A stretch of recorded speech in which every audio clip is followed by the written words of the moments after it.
Constant कोई भी physics में हम टर्म्स यूज़ कर रहे हैं, जैसे पाई है तो वो कांस्टेंट है। व्हेन वी से वेरिएबल, वेरिएबल में होता है कि a given quantity depends on other, कि जैसे मैं बोलूँ डिस्टेंस ट्रैवल्ड बाय बॉडी, और मैंने डिस्टेंस ट्रैवल्ड बाय बॉडी का एक फॉर्मूला दे दिया कि x is equal to T square, तो इसका मतलब क्या होगा, x is distance, t is time. If I say x is equal to T square, what does it imply physically, कि x की वैल्यू t पे डिपेंड कर रही है, t चेंज होगा तो वैसे वैसे डिस्टेंस ट्रैवल भी चेंज होता जाएगा। तो इसमें हम कह देंगे कि जो x है that is a dependent variable, dependent variable है वो किस पे डिपेंड कर रहा है, वो t पे डिपेंड कर रहा है। जैसे हमने से इस सर्कल का एरिया लिखा, वैसे इट्स पाई आर स्क्वायर, तो वैसे r is the independent variable, but जो एरिया है वो डिपेंडेंट वेरिएबल हो गया, कि एरिया डिपेंड्स ऑन की रेडियस ऑफ सर्कल कितना है।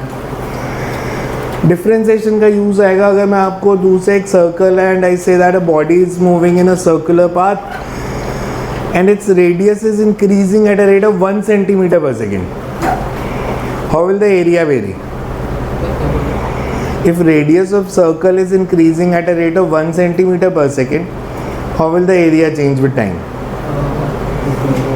Radius 1 centimeter per second बढ़ रहा,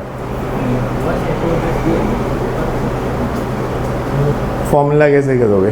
सो वहाँ पे मैथ्स का कंसेप्ट आता है which we call as differentiation. Normal हम लेते हैं कि अगर मेरे पास दो क्वांटिटीज़ हैं, मान लो x और y, जैसे when x is equals to x1, इसको नोट ना करना है, सिर्फ समझाने के लिए बता रहा हूँ। When x is equals to x1, तो चलिए y की वैल्यू है y1। When x changes to x2, y changes to y2. Now when we say that how y varies with x, so we can say that it's change in value of y कितना है, y2 minus y1, change in value of x is x2 minus x1। इसको हम कई बार ऐसे भी लिख देते हैं कि delta y by delta x, delta signifies change, कि अगर x की वैल्यू चेंज करेगी डेल्टा x, तो y चेंज करेगा डेल्टा y, और इस पूरी टर्म को अगर डेल्टा x को हम स्मॉल लें तो डेल्टा y भी स्मॉल होता जाएगा। When delta x and delta y are taken is very small, तो हम इसको मैथ्स में ऐसे लिख देते हैं dy by dx। dy by dx signifies that value of y changes by dy when x changes by dx। अब maths में इसके कुछ फॉर्मूलाज हैं जो आपको याद रखने पड़ेंगे, जिनके बेस पे हम डिफरेंशिएशन करेंगे। सबसे पहले अगर मैं लूँ एक कांस्टेंट है, अभी से इसको स्टेट करने का जो वे होता है ना, इसको हम कहते हैं dy by dx, meaning that how y varies with x। अगर y कांस्टेंट है तो dy by dx क्या होगा, dy मैंने क्या बोला, dy small change in y। If I से y इज कांस्टेंट तो dy विल बी 0, तो कांस्टेंट की डिफरेंशिएशन 0 होती है। ये जो dy by dx लिखा होता है, इसको हम बोलते हैं differentiation of y with respect to x। अगर इसको किसी को स्टेट करके बताना हो तो dy by dx is differentiation of y with respect to x। जैसे मैंने ऐसे लिखा, a is area, r is radius, तो dA by dr is differentiation of area with respect to r, मतलब if r changes how the area will vary, so differentiation of area with respect to r। अब because area का formula तो हमें पता है pi r square, उसको differentiate कैसे करना है वो मैथ्स के फॉर्मूलाज हैं।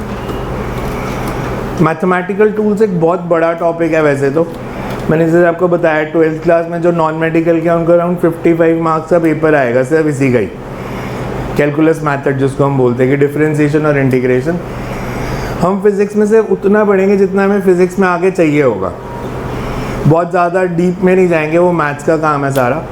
पर हमें फ़िज़िक्स पढ़ने के लिए जितनी रिक्वायरमेंट है, जैसे अगर मैं डिस्टेंस और टाइम को लिखूँगा तो ऐसे लिखता हूँ dx by dt, what does it mean?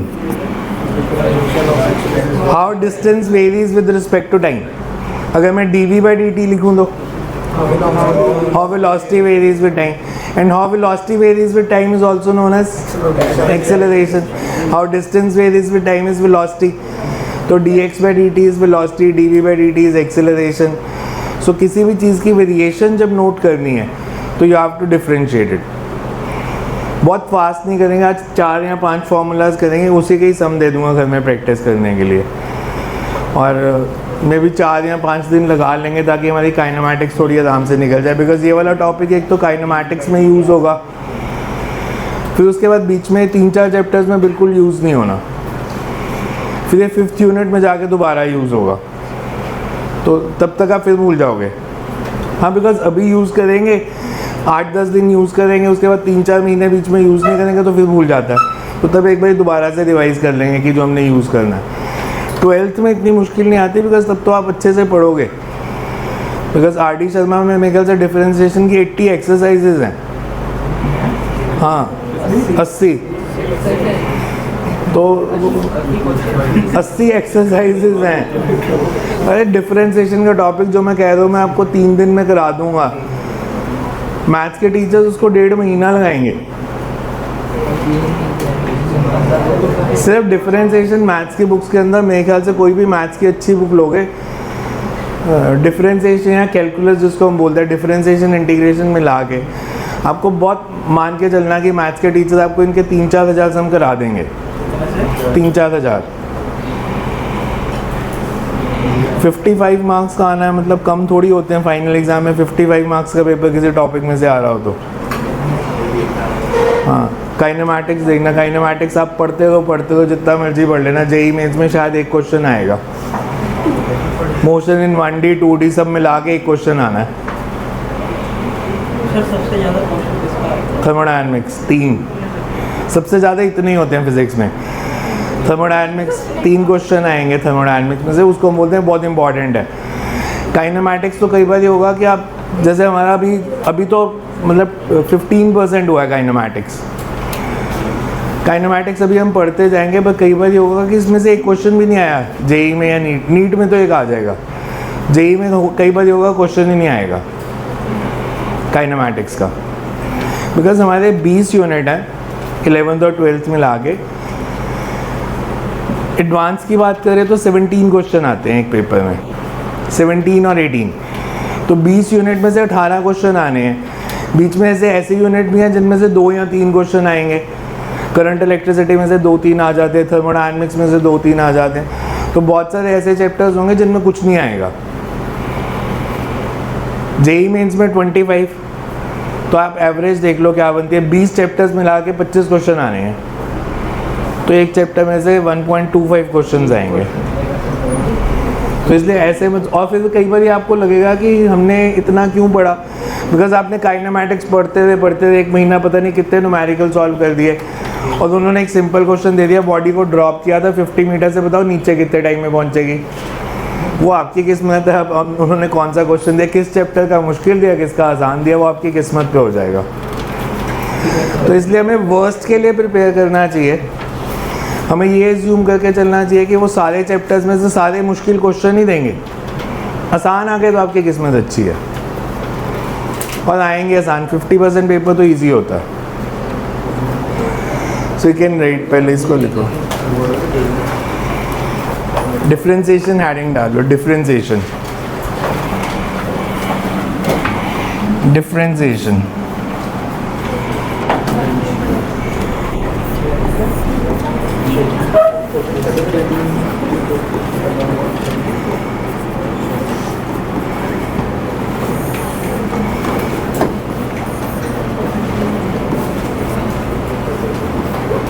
Rule 1 we say that constant rule.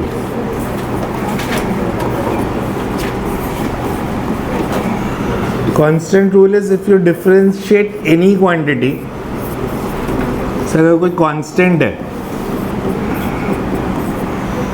तो इसके डिफरेंशिएशन हमेशा 0 आएगी, डी बाई डी एक्स। इसको बोलेंगे differentiation of constant with respect to x. How constant varies with x, constant तो vary करता ही नहीं, तो कांस्टेंट की डिफरेंशिएशन हमेशा 0। Rule 2 is called power rule. Power rule is for any kind of polynomial function. Polynomial function कौन से होते हैं? x raised to power n। अगर हमारे पास कोई फंक्शन है ऐसे, मतलब जैसे मान लो दिया y is equals to x raise to power n, तो मेरे को y को डिफ्रेंशिएट करना है। y is x raise to power n, इसका फॉर्मूला होता है n x raise to power n minus 1। ये याद रखने पड़ेंगे, मैथ्स के फॉर्मूला है जिसमें फिजिक्स कुछ नहीं है। हाँ, ज़्यादा नहीं करेंगे, मतलब हार्डली 5 या 10 कर लो, 10 तक याद रखने पड़ेंगे। यूज़ अभी बताता हूँ, पहले एक बार 3 फॉर्मूले लिख लें फिर यूज़ बताता हूँ।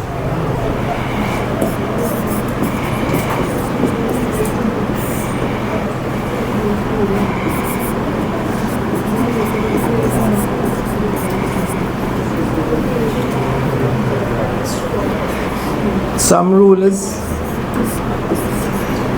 if you have y is equals to u and v, and u and v both depends on x,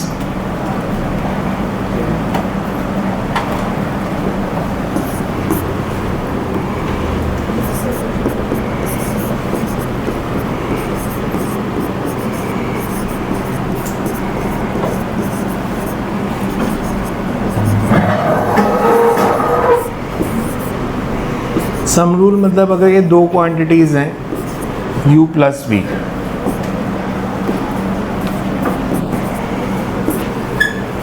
इसको डिफरेंशिएट करना है तो this writed as du by dx plus dv by dx depends on x।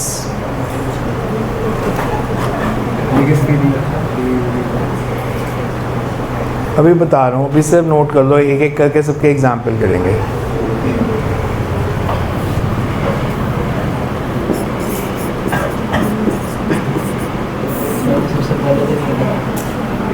सबसे पहले दिन यही कराया था स्कूल में, बिकॉज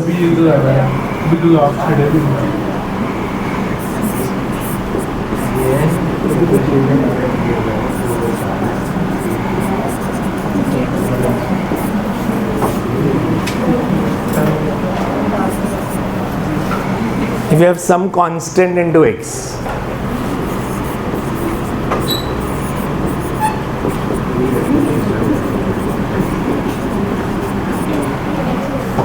तो इसकी डिफरेंशिएशन कांस्टेंट होगी, मतलब जैसे 3x है तो 3x की डिफरेंशिएशन विल बी 3, 4x है तो 4, तो कांस्टेंट को अलग ले लेंगे। अब इसको यूज कैसे करते हैं, जस्ट सी द एग्जांपल्स।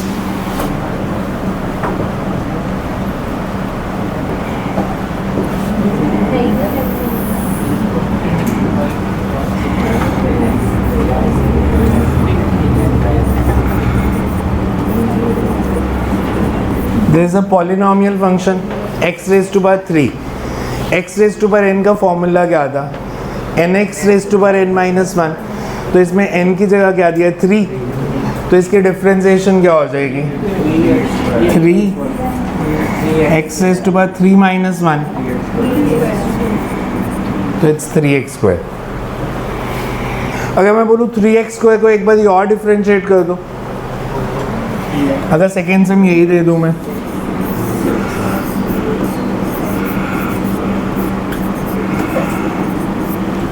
तो कांस्टेंट को अलग रख लो, constant into differentiation of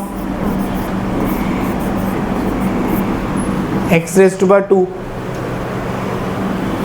x raised to power 2 means 2,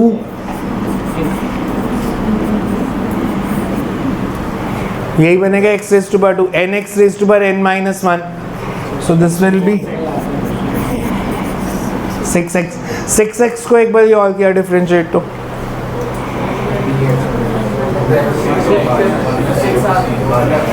6 आ गया।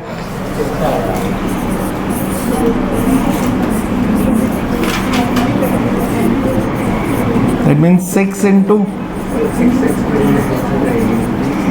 x means x raised to power 1, तो x raised to power 1 की डिफरेंशिएशन क्या होगी,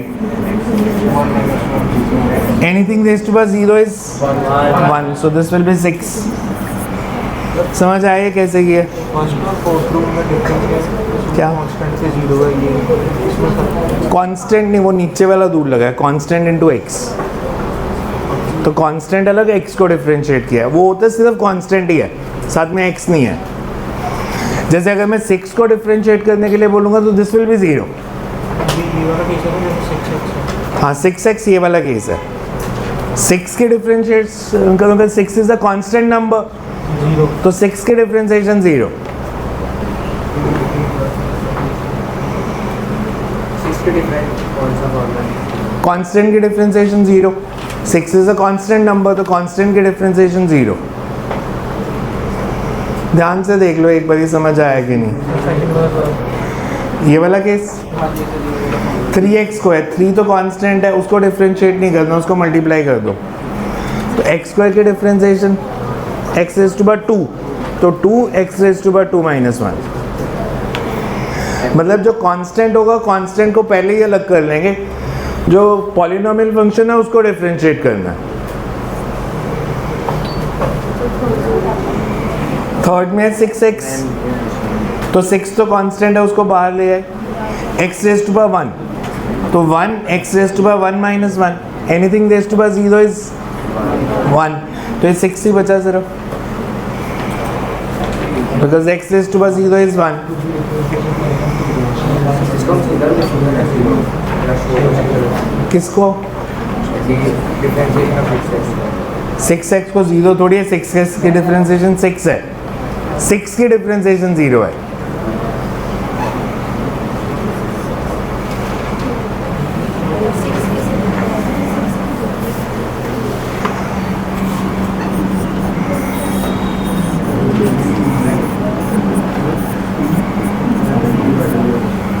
x की जगह अगर मैंने t ले लिया तो कोई फर्क तो नहीं पड़ेगा।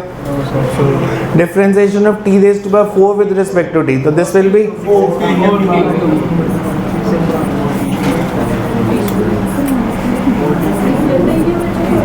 This will be 40 cube. Clear है ये 40 क्यूब? कौन सा step? First, second, third, fourth. x की जगह सिर्फ इधर भी t ले लिया, इधर भी t, तो t रेज़ टू पावर 4, तो n की वैल्यू कितनी दी है? 4, तो 4n t raise to power 4 minus 1। सिर्फ x की जगह t ले लिया है और n की वैल्यू 4 दी है, तो 4t rays to power 4 minus 1, ये वाला formula.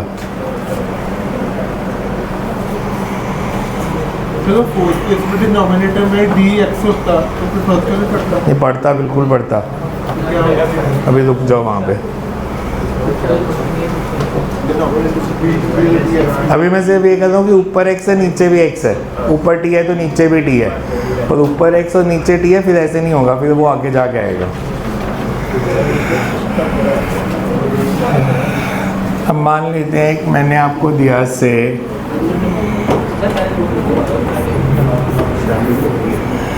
If distance travelled by body, इसको फिजिक्स में यूज कैसे करना है?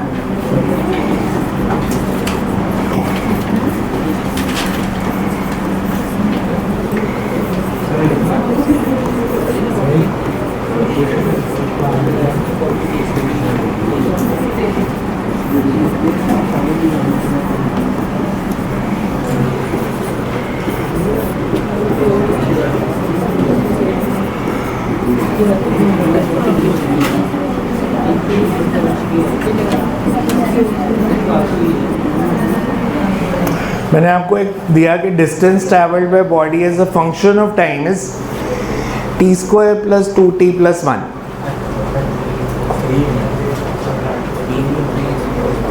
प्लस 3 कोई साथ में नंबर है। अगर मैं पूछूं t इज इक्वल टू 0 पे बॉडी की पोजीशन क्या है? t इज इक्वल टू 0 पे 3, t इज इक्वल टू 1 पे, t इज इक्वल टू 1 पे x की वैल्यू 6।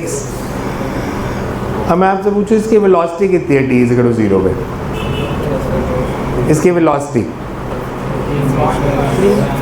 क्या होती है? Rate at which distance varies with time, तो v is dx by dt। रुक जाओ, v is dx by dt है, सबको क्लियर है कि dx is the small distance travelled in small time dt, तो स्पीड ऑफ द बॉडी या velocity is dx by dt। अगर मेरे को इसकी स्पीड या वेलोसिटी का मैग्नीट्यूड निकालना है तो I can say v is dx by dt। x की वैल्यू क्या दी है?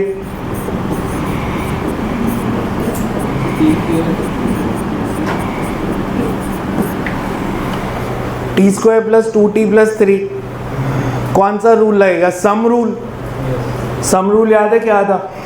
क्या अगर मेरे पास दो फंक्शन है u और v तो दोनों को अलग अलग डिफरेंशिएट किया था, differentiation of u plus differentiation of x। यहाँ पे अगर अब हम देखें तो इसको मैं ऐसे लिख सकता हूँ तीन पार्ट्स में, differentiation of t square, t को आप ऐसे लिख सकते हो t raise to power 1 plus इसकी वैल्यू सबसे पहले 3 इज अ कांस्टेंट नंबर तो इसके डिफरेंशिएशन इज टी स्क्वायर इसके 2t हो जाएगा 2t raise to power 2 minus 1। 2 constant है, t रेज़ टू पावर 1 के डिफरेंशिएशन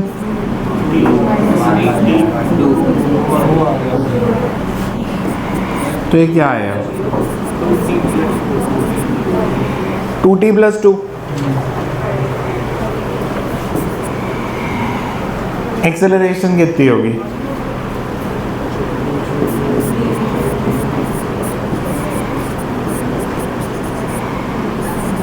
एक्सेलरेशन क्या होती है? Rate at which velocity varies with time. तो इसको फिर से डिफरेंशिएट कर दें।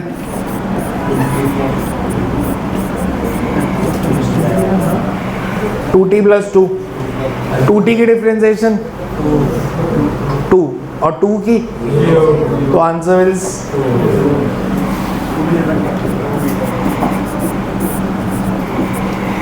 अब वो फिजिक्स में इसको यूज़ करने के लिए कैसे बोलेंगे? वो आपको ये इक्वेशन दे देंगे x is equal to T square plus 2t plus 3 and then they say find distance travelled by body from t is equal to 3 to t is equal to 5 seconds. ऊपर करो, नीचे करना, लिख लो। हाँ इसको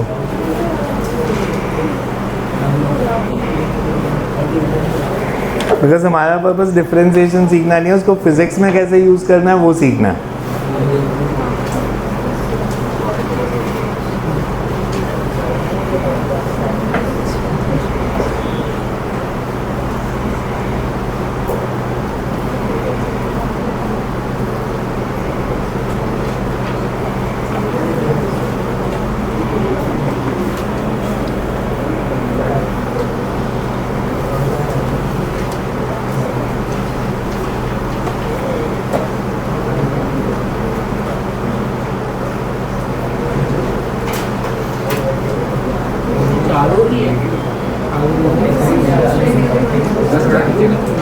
अभी 4 ही हैं, मतलब पहले इनको तो सीखें बिकॉज हमें ये करने हैं, फिर f x raise to power n करना है, फिर साइन कॉस सबकी डिफरेंशिएशन सीखनी है धीरे धीरे। 10 बोला भी तो 4 फॉर्मूले लिखे हैं।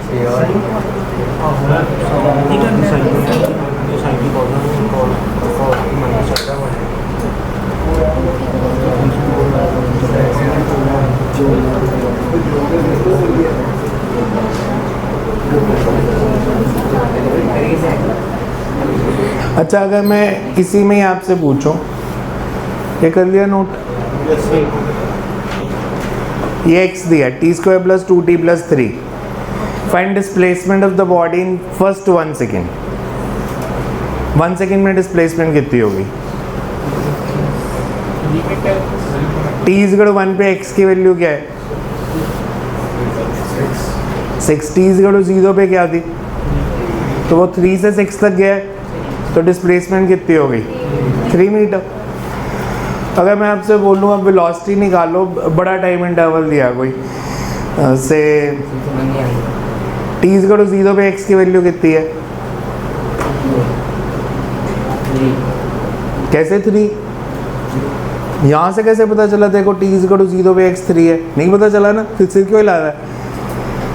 यहाँ पे t 0 पुट कर,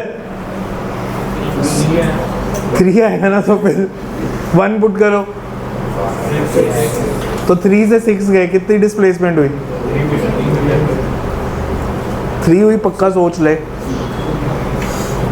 नहीं तो वो लाइंस ड्रॉ कर ले, ऐसे 6 लाइंस पे 3 कट कर दी, माइनस किया तो 3 बच गए। तो 3 मीटर डिस्प्लेसमेंट है। अगर मैं आपको बोलूँ इसका वीटी ग्राफ बना दो, इसका वीटी ग्राफ, इसका वेलोसिटी टाइम ग्राफ बनाना है। t इज इक्वल टू 0 पे वेलोसिटी कितनी है? हमारे पास ये वेलोसिटी का फॉर्मूला है। t इज इक्वल टू 0 पे वेलोसिटी कितनी है? 2 metre. t is equal to 1 पे 4, 2 पे स्ट्रेट लाइन ग्राफ बनेगा कि नॉन स्ट्रेट लाइन? आपको कैसे पता? क्योंकि a कांस्टेंट है, a कांस्टेंट है 2, तो स्ट्रेट लाइन ग्राफ बना। मैं इसका वीटी ग्राफ बनाऊंगा,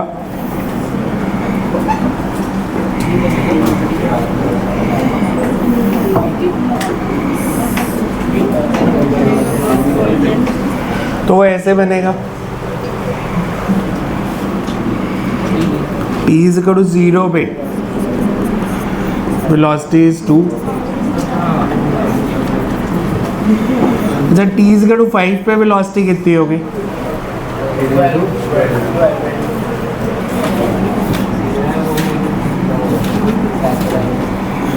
अगर मेरे को बताना है 5 सेकंड में डिस्प्लेसमेंट कितनी है, एरिया अंडर द ग्राफ, तो एरिया अंडर द ग्राफ कितना है? Half sum of parallel sides, sum of parallel sides is 14, तो उसका हाफ 7 इंटू 5, 35 मीटर। वहाँ से सेम आएगा अगर यहाँ पे वैल्यू पुट करें। t इज इक्वल टू 5 पे x कितना है?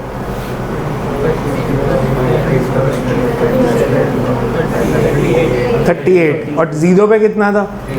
तो 38 माइनस 3। तो वो ग्राफ से भी कर सकते थे, इक्वेशन से भी कर सकते हो। आया समझ या नहीं आया? t इज इक्वल टू 0 पे x की वैल्यू क्या थी? 3। t को 5 पुट किया तो मैंने अगर पहले आपसे बोला है t इज इक्वल टू 0 से x इज 3 मीटर,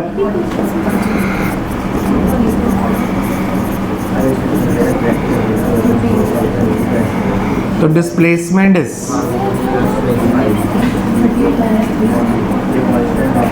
38 माइनस 3, और यहाँ से भी यही आ रही है, एरिया अंडर द ग्राफ,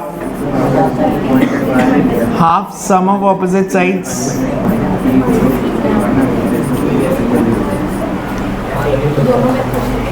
दोनों में से किसी से भी कर सकते हो। एटी ग्राफ कैसा बनेगा? Straight line.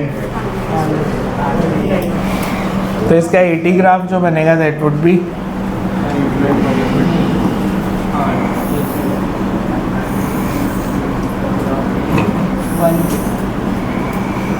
and acceleration is throughout same.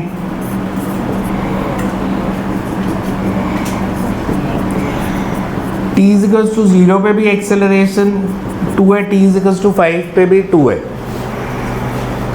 Area under acceleration time graph क्या होता है? Change in velocity. 5 सेकेंड में एरिया अंडर द ग्राफ कितना है? 10। अब यहाँ पे आ जाओ, t is equal to 0 पे वेलोसिटी कितनी थी? 2। t is equal to 5 पे, तो चेंज इन वेलोसिटी इज 10। आप ग्राफ से भी निकाल सकते हो और इक्वेशन से भी निकाल सकते हो। So area under eighty graph represents change in velocity. अगर ये मैंने एक्सेलरेशन टाइम ग्राफ बनाया है,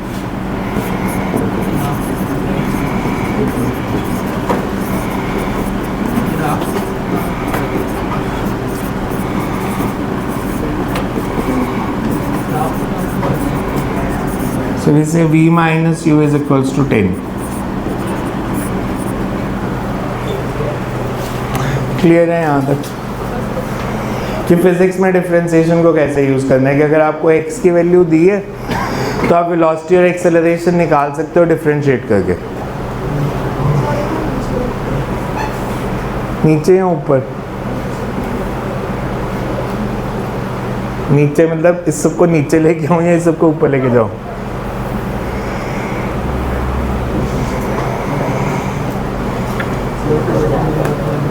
समझ आया इतना जितना अभी तक किया?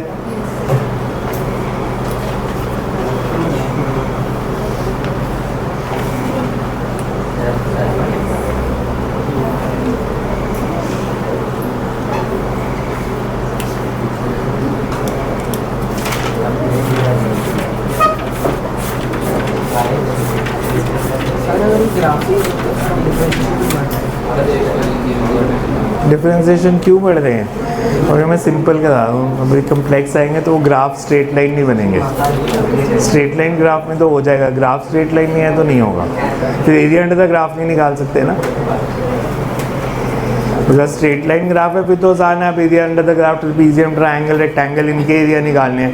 बट अगर वो पैराबोलिक ग्राफ बन गया तो फिर ग्राफ से नहीं निकलेंगे सब। करें नेक्स्ट क्वेश्चन।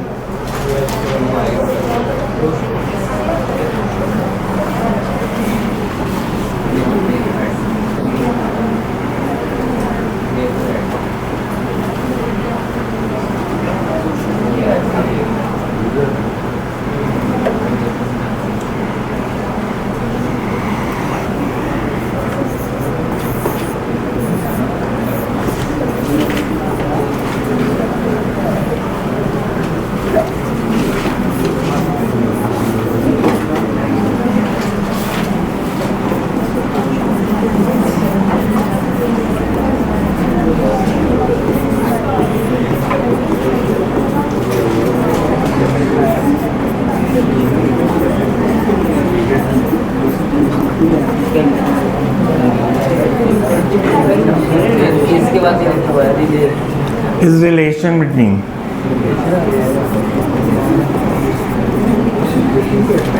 अब मैंने x की value the 1/√t। Describe it's motion. Describe it's motion मतलब बताओ ये कांस्टेंट वेलोसिटी है, एक्सेलरेशन है, रिटार्डेशन है, क्या है?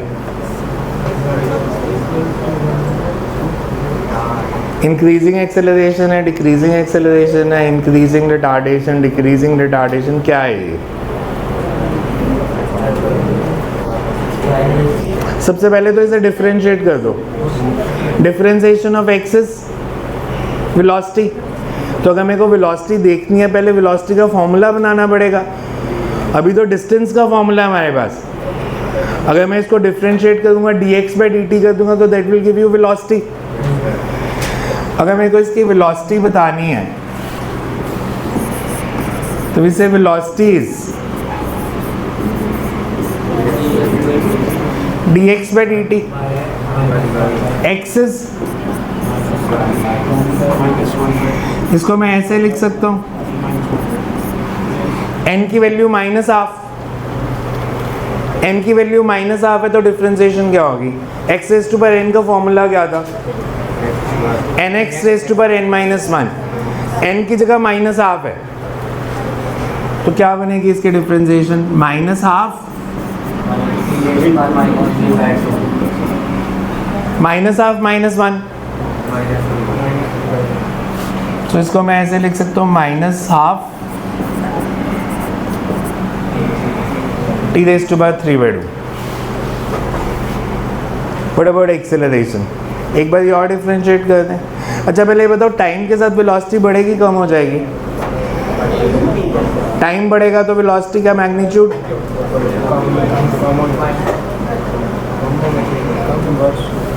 इनवर्स रिलेशन है। टी बढ़ेगा मतलब डिनोमिनेटर बढ़ेगा। अगर डिनोमिनेटर बढ़ेगा तो वेलोसिटी कम हो जाएगी। एक्सेलरेशन सेकंड स्टेप में नीचे dx को लिखा है, dt है वो।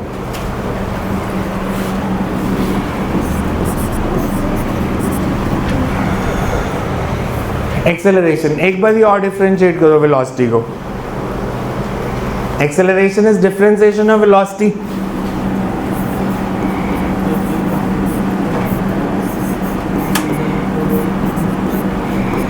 मीन्स इट्स डिफरेंशिएशन ऑफ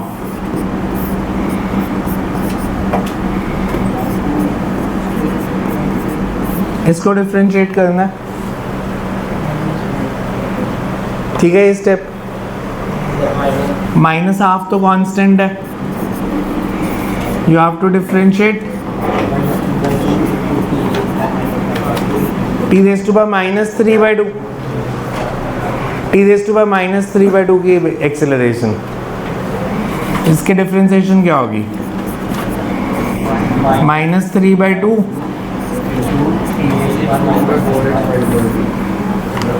-3/2 -1,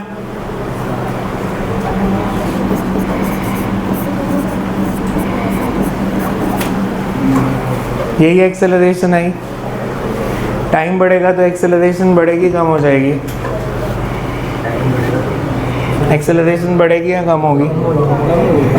अच्छा मेरे को पहले ये बताओ, ये एक्सेलरेशन है रिटार्डेशन है? ए की वैल्यू पॉजिटिव है नेगेटिव है? ए की वैल्यू पॉजिटिव है। वेलोसिटी क्या बार -1/2 है। टी बढ़ेगा तो एक्सेलरेशन का मैग्नीट्यूड कम होगा, ये क्लियर सबको? डिनोमिनेटर बढ़ेगा तो ये कम हो जाएगा। टी की कुछ भी वैल्यू हो, एक्सेलरेशन नेगेटिव हो सकती है बिकॉज टाइम तो नेगेटिव हम लेते नहीं, वो पास्ट हो जाएगा। तो टी जैसे जैसे बढ़ेगा एक्सेलरेशन की वैल्यू कम होगी और पॉजिटिव में है। वेलोसिटी का फॉर्मूला देखो क्या आया था, वेलोसिटी पॉजिटिव में है नेगेटिव में है? एक पॉजिटिव एक नेगेटिव हो तो एक्सेलरेशन या रिटार्डेशन? रिटार्डेशन है। मैग्नीट्यूड ए का बढ़ रहा है या कम हो रहा है? कम हो रहा है टाइम के साथ, तो वैसे it's decreasing retardation. Describe it's motion था ना, तो इट्स डिक्रीजिंग रिटार्डेशन। आप देखो टी इज इक्वल टू 0 पे वेलोसिटी कितनी है? इनफाइनाइट। नॉट डिफाइंड वैल्यूज आ रही हैं। जैसे जैसे टी बढ़ेगा वेलोसिटी का मैग्नीट्यूड कम हो रहा है, वेलोसिटी का मैग्नीट्यूड कम हो तो रिटार्डेशन ही होती है। वेलोसिटी का मैग्नीट्यूड भी कम हो रहा है और ए का मैग्नीट्यूड भी कम हो रहा है, तो वैसे it's a case of decreasing retardation.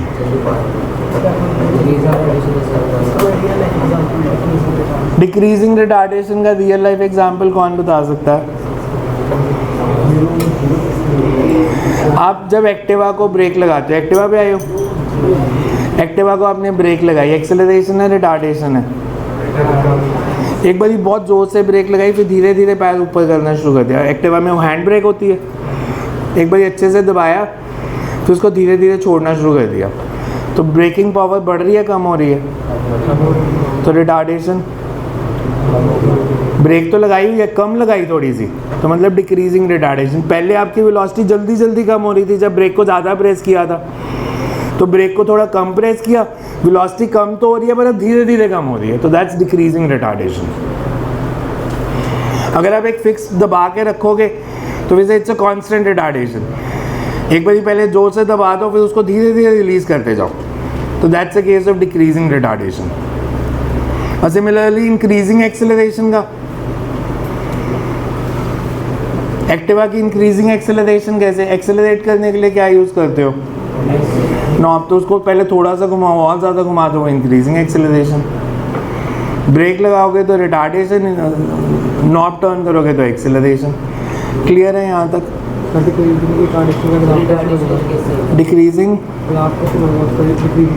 Decreasing retardation का ग्राफ, रिटार्डेशन का ग्राफ मतलब वेलोसिटी कम हो रही है। अब डिक्रीजिंग रिटार्डेशन मतलब कांस्टेंट या variable?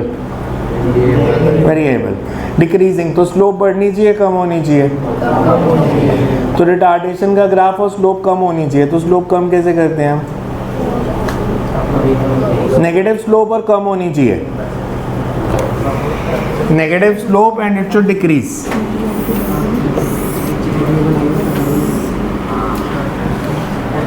So this is decreasing retardation. यहाँ तक क्लियर? नेगेटिव स्लोप ही है, ये पॉजिटिव स्लोप का है। हाँ जी, टी की वैल्यू बढ़ेगी तो ये बढ़ेगा कम होगा, तो डिक्रीजिंग है ना वैल्यू। रिटार्डेशन क्यों है? क्योंकि एक्सेलरेशन पॉजिटिव है नेगेटिव है? एक्सेलरेशन नेगेटिव कहाँ है?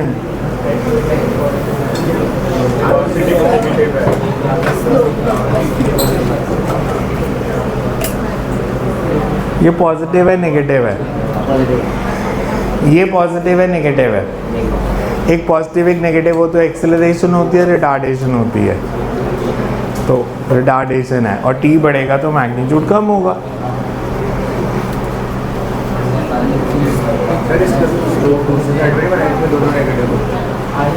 किसमें? एक्सेलरेशन पॉजिटिव है ना? अरे negative acceleration is not retardation. Acceleration positive है पर वो रिटार्डेशन है क्योंकि वेलोसिटी नेगेटिव है, क्योंकि वेलोसिटी और एक्सेलरेशन की डायरेक्शन ऑपोजिट है। ये फिजिक्स का ना बेड़ागर्क जो किया है बेसिकली आपके 10th तक के टीचर्स ने किया है। आपके दिमाग में इतने अच्छे से फिट कर दिया ना कि negative acceleration is retardation. Negative acceleration is not retardation. Velocity और एक्सेलरेशन दोनों नेगेटिव हैं तो वो एक्सेलरेशन है। एक पॉजिटिव एक नेगेटिव है तो रिटार्डेशन है। बिकॉज इसमें एक्सेलरेशन पॉजिटिव है तो वेलोसिटी नेगेटिव है, मतलब दोनों की डायरेक्शन ऑपोजिट है। रिटार्डेशन का मतलब यही होता है ना, एक्सेलरेशन वेलोसिटी के ऑपोजिट। तो एक पॉजिटिव एक नेगेटिव होगा तो हम कहेंगे वो रिटार्डेशन है। कोई भी पॉजिटिव कोई भी नेगेटिव हो सकता है, बिकॉज वो तो वैसे भी मैंने बोला था आपकी मर्जी है। मैंने इस पेन को ऊपर फेंका, वेलोसिटी अपवर्ड। मैं अगर अपवर्ड को नेगेटिव ले लूँ तो वेलोसिटी नेगेटिव है और एक्सेलरेशन डाउनवर्ड है, वो तो इसकी स्पीड तो कम हो रही है, मतलब इट्स रिटार्डेशन। जैसे जैसे ऊपर जा रहा है स्पीड कम हो रही है। मैथमेटिकली हम कहेंगे क्योंकि वेलोसिटी नेगेटिव थी और एक्सेलरेशन पॉजिटिव थी, तो पॉजिटिव एक्सेलरेशन में भी स्पीड कम हो सकती है। क्लियर? ये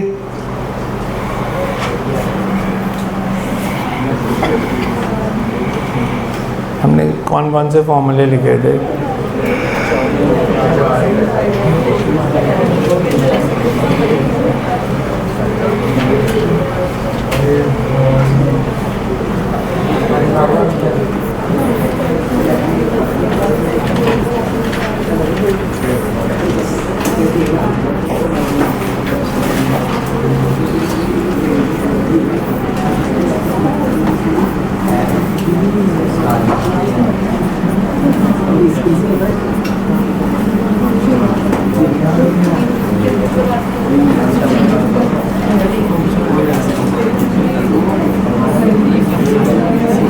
पहले फॉर्मूला लिख लो, फिर इसका मतलब समझाता हूँ इसको यूज कैसे करते हैं। Differentiation of any function raise to power n,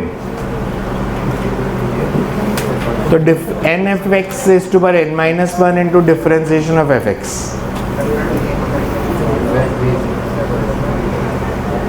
मतलब x नहीं है, कोई फंक्शन है। फॉर्मूला लिखो, मत एग्जाम्पल से ही समझ आएगा, ऐसे नहीं पता चलेगा।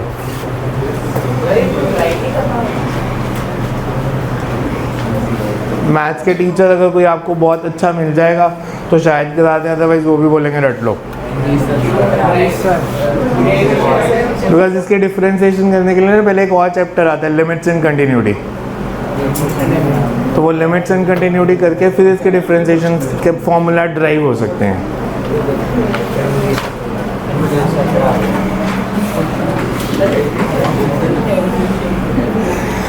एग्जाम्पल इज लाइक, अगर मेरे को ऐसे दिया हो,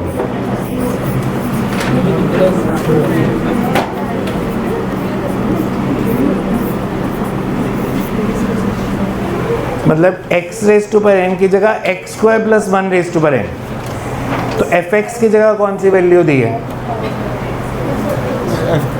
x स्क्वायर प्लस 1 की है, हमारा फंक्शन हो गया। This is fx। पहले हम सिर्फ x की पावर ले रहे थे, अब x square plus 1 raise to power 2, मतलब इसका बेसिकली मतलब है x square plus 1 depends on x। अब इसको डिफरेंशिएट अगर करना है तो fx हमारे पास ये फॉर्मूला क्या, 2 fx raise to power n minus 1, और फिर जो फंक्शन है उसको दोबारा से एक बार डिफरेंशिएट करना है।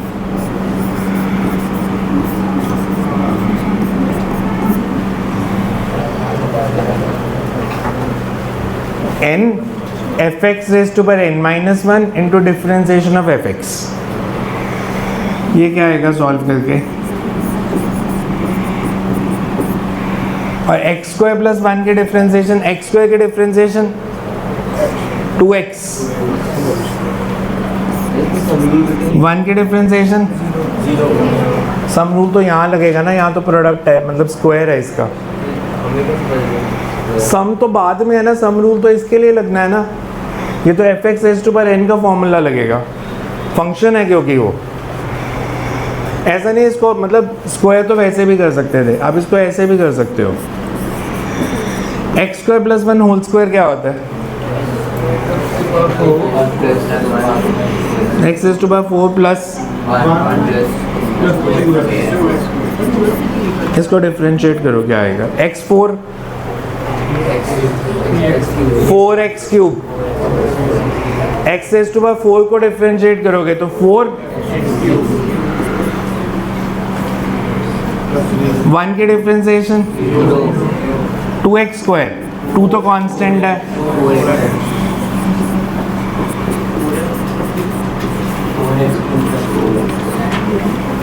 Four x 4 raise to power 4x, इसको सॉल्व करके सेम आएगा 4x क्यूब। इसको सॉल्व करना क्या आता है,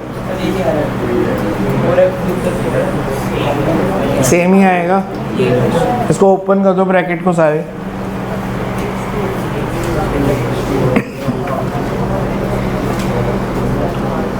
सेम आ रहा है 4x क्यूब प्लस 4x, पर इसमें हो सकता था बिकॉज उन्होंने दिया था x square plus 1 raise to power 2, तो आपने पहले उसका स्क्वायर कर दिया और फिर डिफरेंशिएट कर लिया। बट अगर वो आपको देते x square plus 1 raise to power 30, तो फिर उसको सॉल्व नहीं कर सकते ना पहले ब्रैकेट खोल के, फिर आपको fx raise to power n का फॉर्मूला ही लगाना पड़ेगा। स्क्वायर और क्यूब तक के फॉर्मूले आपने पढ़े थे शायद, a प्लस बी का whole square, a plus b का होल क्यूब, बट उसके आगे तो फॉर्मूला ही नहीं पड़ेगा। अगर आपको दिया होगा x square plus 1 raise to power 7, x square plus 1 raise to power 6, तो फिर fx raise to power n काम आएगा आपके। समझ में आया फॉर्मूला? इसको ओपन करना है या पे छोड़ना है, 2x के प्लस इम्पॉर्टेंट है, डिफरेंशिएशन पेपर में नहीं आनी, it's not evaluative part. Mathematical tools का मतलब है ये फिजिक्स में यूज़ होनी है, तो आपसे कोई मैथ्स का सम नहीं पूछने वाला कि x square plus 1 raise to power 2 को डिफरेंशिएट करो, वो फिजिक्स में यूज़ होगी, तो फिजिक्स के न्यूमेरिकल्स के हिसाब से आपको डिसाइड करना है। डिफरेंशिएशन बोर्ड ने बहुत क्लियरली स्पेसिफाई किया है, इट्स अ नॉन एवेलुएटिव पार्ट, कि इसमें से कोई स्कूल क्वेश्चन नहीं डालेगा, तो इसमें से पेपर नहीं आएगा। आपको जो सिलेबस मिलेगा फर्स्ट यूटी का, उसमें लिखा होगा कि यूनिट्स एंड डायमेंशंस आना और मोशन इन 1D आना, मैथमेटिकल टूल्स नहीं लिखा होगा। मैथमेटिकल टूल्स में से पेपर ही नहीं आता यार, कौन पढ़ाता है? सुखविंदर, उसको बोल सिलेबस देखे अपना, नहीं तो मेरे से बात करा देना, मैं बोल दूंगा।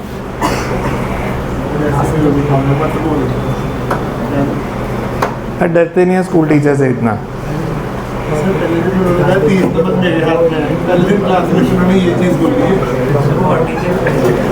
टीचर्स का काम है डराना, आप डरोगे या नहीं डरोगे वो आप पे डिपेंड करता है। नेक्स्ट इज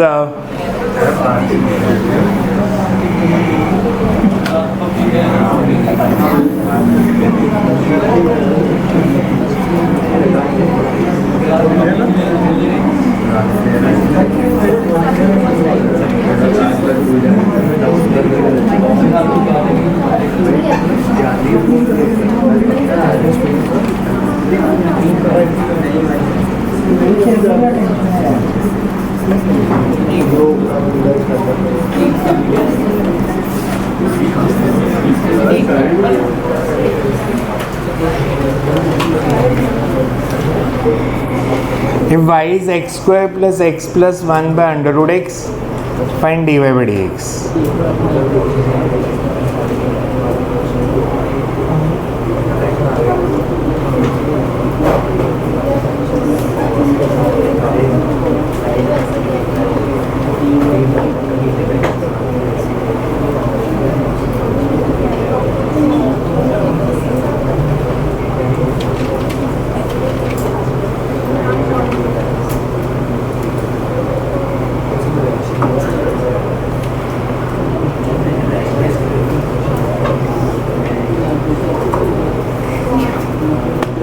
सॉल्व कर दो। X square by root x क्या होता है?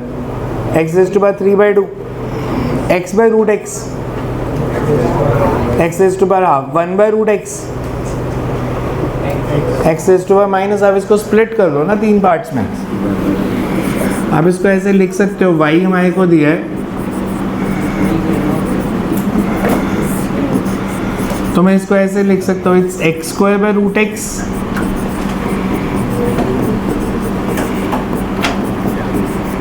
मैथमेटिकली इसमें कोई प्रॉब्लम नहीं है। तो X square by root x क्या हो जाएगा? Basis are same, powers will be subtracted, plus अब x raise to power n का फॉर्मूला लग जाएगा इस पे। ये समझ में आया ये स्टेप सबको? नहीं आया समझ? इससे ये समझ आ रहा है? पक्का सोच लो। इसकी पावर कितनी है? 2, इसकी पावर 2, इसकी पावर हाफ। बेसिस सेम और डिविजन्स में पावर सब्ट्रैक्ट होती है, तो 2 माइनस हाफ 3/2। आपको मैथ सिखाया था अच्छे से 9-10 तक। ये आपको ये नहीं सिखाया कभी डिवीजन में पावर सब्ट्रैक्ट होती है? अच्छा, अब x raise to power 3/2, n की वैल्यू कितनी है? 3/2 minus minus x raise to power half, x raise to power minus half. यही आएगा आंसर। चेक कर लो एक बारी, चेक कर लो। ठीक है, यही आंसर आ रहा है।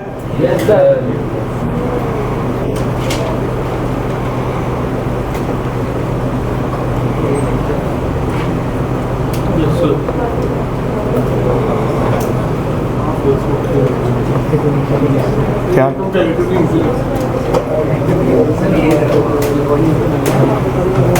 ये मैथ्स है, ये फिजिक्स थोड़ी है। मैथ्स औखा लग रहा है।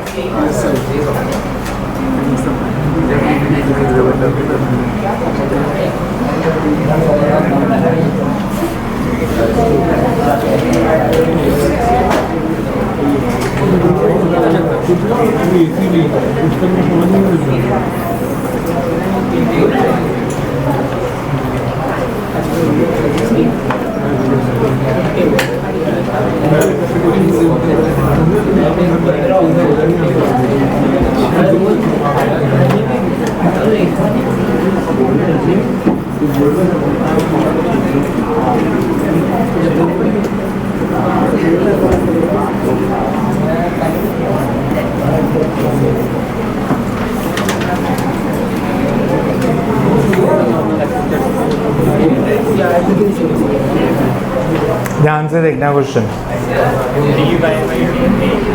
If y is equal to x square plus 2x, find dy by dt.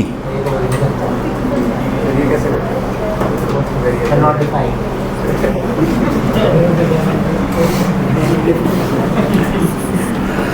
अगर मैं आपको ऐसे सम देता, if y is equals to x square plus 2x, तो dy by dx निकालो। ये कर सकते हो? dy by dx क्या होगा? x स्क्वायर की डिफरेंशिएशन 2x की 2, ये आती है आपको। मेरे को निकालना है dy by dt।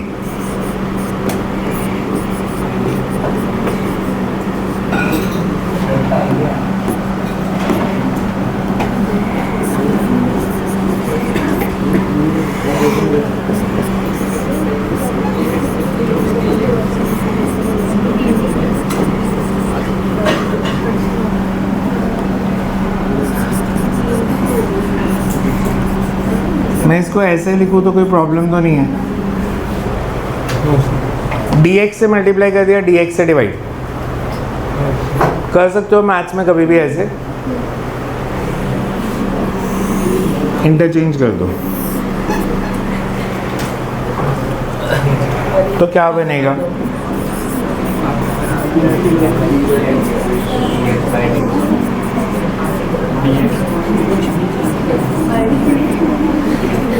यही बना। इसके डिफरेंशिएशन क्या थी?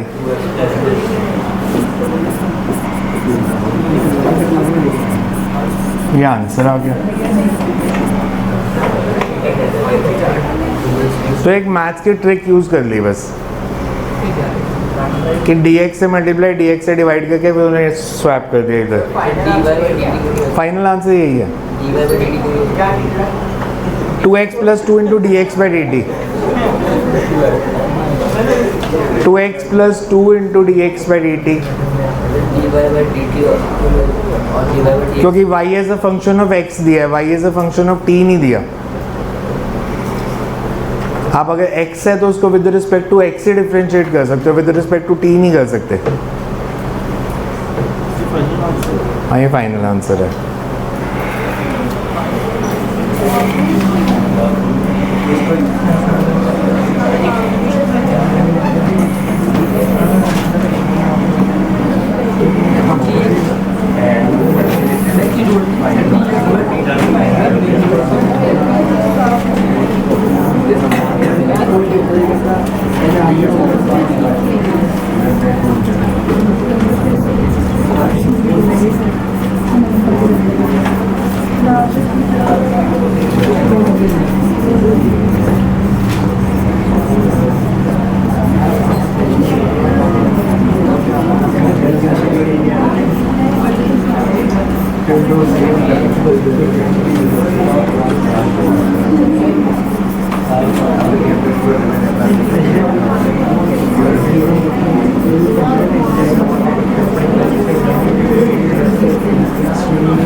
मैंने क्वेश्चन में आपसे कहा हमारे पास एक सॉलिड स्फीयर है जिसका रेडियस 20 सेंटीमीटर है और वो इंक्रीज कर रहा है at a rate of 1 centimetre पर सेकेंड, बड़ा होता जा रहा है, एक्सपैंड कर रहा है। एक्सपैंडिंग स्फीयर देखा है कभी? कोई स्फेरिकल बॉडी जो एक्सपैंड करती हो? बलून। अपने आप एक्सपेंशन वाली कोई बॉडी नहीं देखी। बलून में तो हवा भरोगे तो एक्सपैंड करेगा। कोई बॉडी जो आपने स्फेरिकल बॉडी देखी जो अपने आप से एक्सपैंड करती रहती है? सबने देखी हुई है।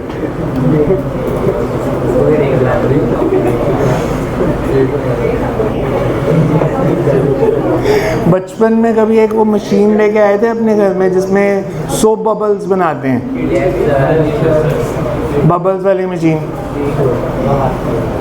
कौन कौन उससे खेला है कभी बबल्स वाली मशीन से? चलो, वो पीछे तीनों ने बहुत हाथ खड़ा किया।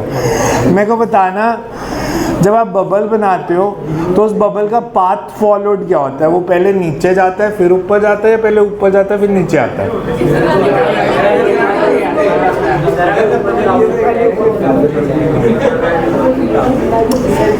और उसका साइज बड़ा होता रहता है, उसके अंदर एक्सेस प्रेशर होता है।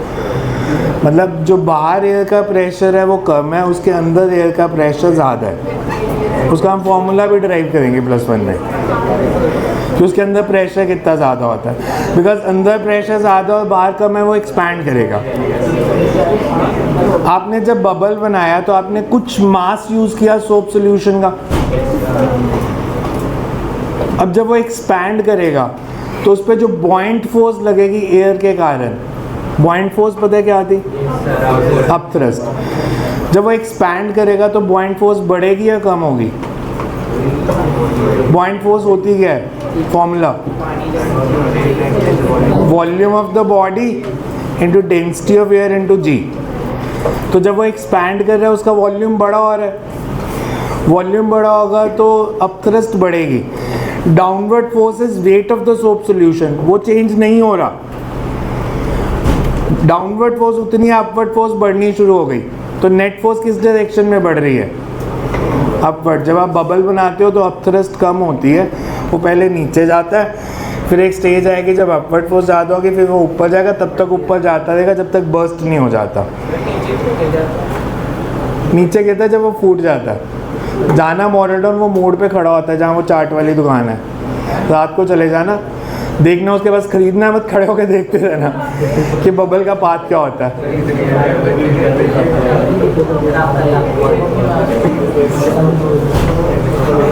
जब मेरी डॉटर थी ना छोटी, तो मैं उसको एक्सप्लेन कर रहा था, कहती है अब रहने दो कि मेरे को कुछ समझ नहीं आ रहा है क्यों ऊपर जा रहा है या क्यों नीचे जा रहा है। एनीवेज, ये क्वेश्चन रहता है अभी, कितनी जल्दी रहती है। होमवर्क में आपने बड़ा करके आना है।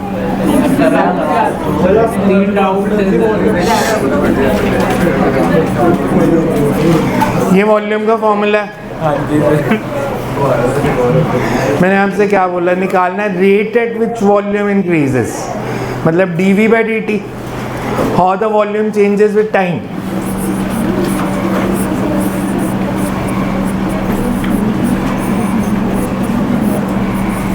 कांस्टेंट टर्म कौन सी है? ये r है, नीचे t है, ये डिफरेंशिएट हो सकता है? तो डिफरेंशिएट टाइम के साथ करना है तो कैसे करें? किससे मल्टीप्लाई और डिवाइड करें? r³ है तो किससे डिफरेंशिएट होगा?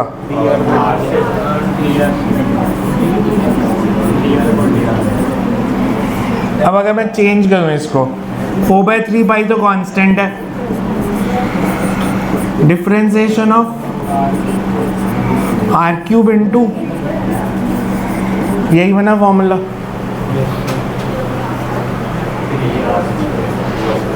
सही है ना? ये इधर ले गए, r³ के डिफरेंशिएशन 3r²।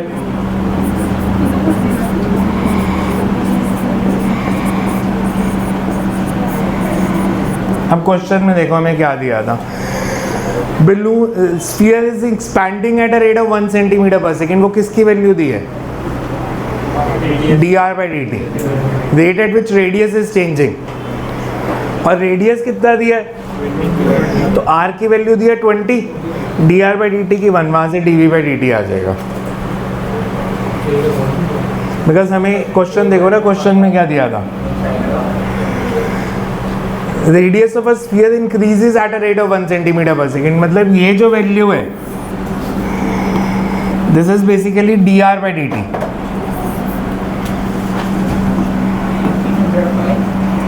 क्वेश्चन में उन्होंने डायरेक्ट नहीं लिखा, पर ये बेसिकली dr/dt की वैल्यू दी है और ये रेडियस दी है। तो आंसर में हमें यही दो वैल्यूज चाहिए, एक r और एक dr/dt। कल इसकी अभी और करते हैं प्रैक्टिस, थोड़े से सम भेजूंगा, simple x raised to power n।